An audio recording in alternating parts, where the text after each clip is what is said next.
Hello friends, welcome to Newton classes. आओ आज जाने पास्ट टेंस की पैसिवाइज कैसे बनाई जाती है। इससे पहले वाली क्लासेज में हमने प्रेजेंट की तीनों टेंस की जो वीडियोस हैं वो क्लासेज है कंप्लीट कर दी हैं। आज शुरू करते हैं पास्ट टेंस की। तो आओ देखते हैं पास्ट टेंस। पास्ट टेंस की पैसिवाइज हम कैसे बनाते हैं। सबसे पहले हम पास्ट इंडेफिनिट की बात करते हैं। Past indefinite tense. Past indefinite tense को हम पास्ट कंटिन्यूअस टेंस में चेंज कर देते हैं और पास्ट कंटिन्यूअस टेंस को हम चेंज करेंगे पास्ट कंटिन्यूअस प्लस बीइंग में। पास्ट परफेक्ट टेंस को हम चेंज करते हैं पास्ट परफेक्ट कंटिन्यूअस टेंस में। और जो हमारा फोर्थ है past perfect continuous, past perfect continuous, उसको हम चेंज नहीं करते हैं, अर्थात ये हमारा नो चेंज नहीं रहता है। तो आओ अब जानते हैं पास्ट इंडेफिनिट टेंस के बारे में। Past indefinite tense.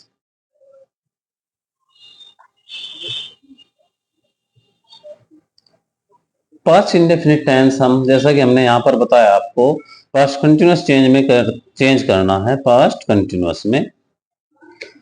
तो हमें क्या करना है, अफर्मेटिव का हम स्ट्रक्चर देखते हैं। अफर्मेटिव का स्ट्रक्चर हमारा कैसे होगा, पैसिव वॉइस का। सबसे पहले हमें सब्जेक्ट का यूज कर देना है। सब्जेक्ट यानी कि जो हमारा एक्टिव वॉइस का ऑब्जेक्ट होगा उसको हम सब्जेक्ट बना रहे हैं। उसके बाद हेल्पिंग वर्ब जो है सब्जेक्ट के अनुसार वाज या वर का यूज करेंगे।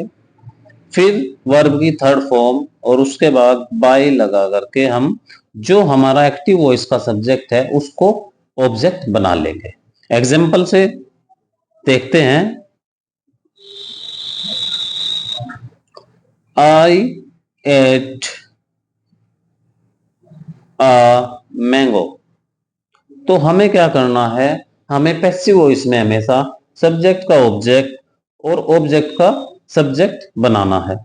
हमारा ये क्या है, ये सब्जेक्ट है, अ मैंगो इसमें ऑब्जेक्ट है और ये हमारी वर्ब है। तो ऑब्जेक्ट को हम सब्जेक्ट बनाएंगे तो यहां पर हमारा बनेगा अ मैंगो। अब जब अ मैंगो आया है तो इसके साथ हम हेल्पिंग वर्ब वॉज का यूज करेंगे। A mango was. एट की थर्ड फॉर्म होती है हमारी ईटन और बाय जो हमारा सब्जेक्ट है उसको हम ऑब्जेक्ट बना लेंगे बाय मी। तो इस तरीके से हमारा अफर्मेटिव सेंटेंस कंप्लीट हो जाएगा। अब बात करते हैं निगेटिव पास्ट इंडेफिनिट के निगेटिव की पैसिव वॉइस की। हमें क्या करना है, सबसे पहले हमें सब्जेक्ट का यूज करना है। सब्जेक्ट के बाद वॉज या वर लगा देना है। फिर हमें नोट का यूज कर देना है। फिर वर्ब की थर्ड फॉर्म और बाई और फिर ऑब्जेक्ट। बड़ा ही इजी है। ये क्या बनेगा, you did not play hockey. तो इसमें हमें सब्जेक्ट हमारा यू है, ऑब्जेक्ट हमारा हॉकी है, तो हॉकी को हमें सब्जेक्ट बना लेना है। तो हॉकी, हॉकी हमारा सिंगुलर सब्जेक्ट है तो इसके लिए हमें वॉज नॉट, प्ले की थर्ड फॉर्म प्लेड और बाय यू का ऑब्जेक्ट भी यू ही होता है। इस तरीके से हमारा निगेटिव सेंटेंस कंप्लीट हो जाएगा। अब बात कर लेते हैं सिंगल इंट्रोगेटिव की। सिंगल इंट्रोगेटिव क्या होते हैं, जो हमारे फर्स्ट टाइप इंट्रोगेटिव भी बोलते हैं इनको, और हमारे जो हेल्पिंग वर्ब होती है उससे हमारे स्टार्ट होते हैं सिंगल इंट्रोगेटिव सेंटेंसेस। तो सबसे हमें क्या करना है, पास्ट इंडेफिनिट को पास्ट कंटिन्यूअस में चेंज करने के लिए पास्ट कंटिन्यूअस की हेल्पिंग वर्ब शुरू में रख देनी है, वॉज या वर, फिर सब्जेक्ट, फिर वर्ब की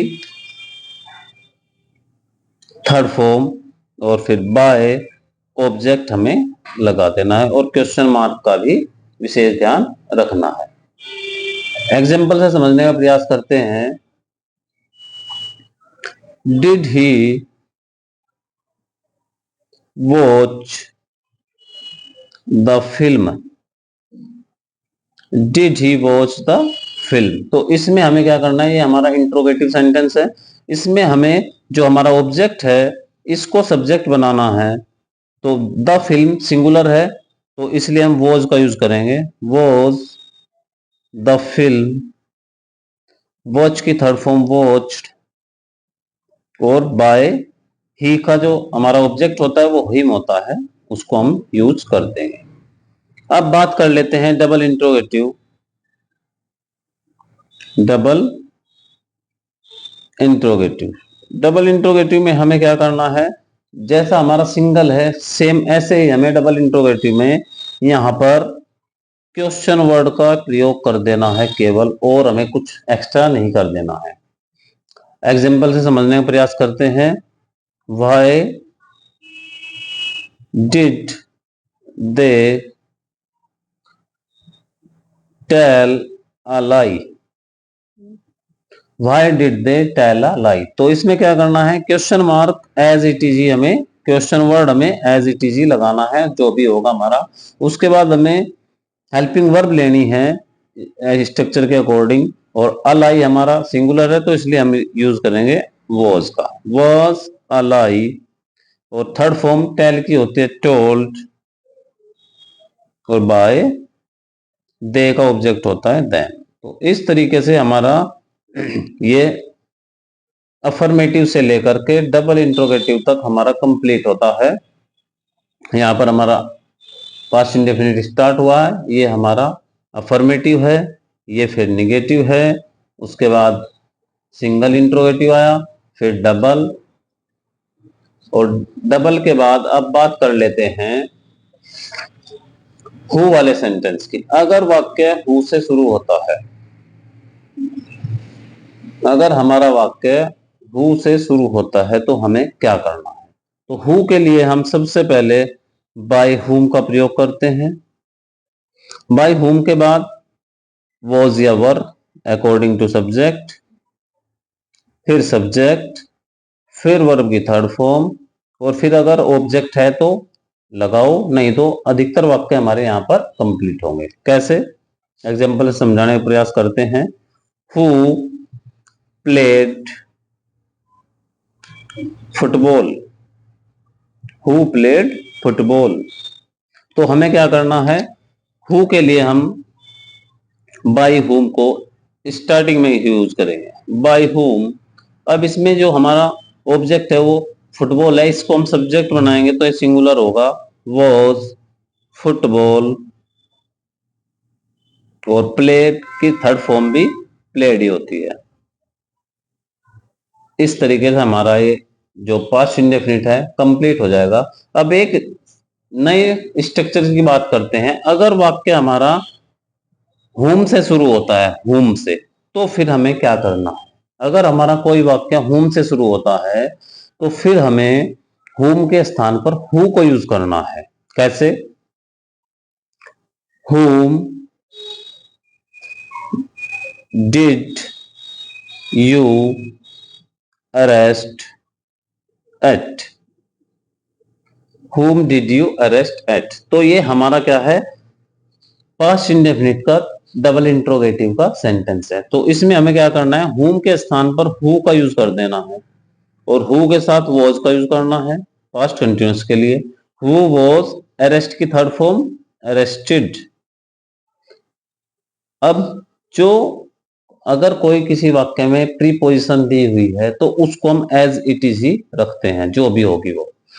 Who was arrested at, और बाई का यूज करके ऑब्जेक्ट के स्थान पर यू का प्रयोग कर देना, क्योंकि इसमें सब्जेक्ट यू था, अब इसको हमने ऑब्जेक्ट बना लिया है। तो इस तरीके से हमारा आज पास्ट पास्ट इंडेफिनिट का जो टेंस है वो कंप्लीट होता है। तो आशा है आपको आज की क्लास अच्छी लगी होगी, और ऐसी क्लास देखने के लिए नित्यम क्लास से जुड़े रहिए। आपका बहुत बहुत धन्यवाद।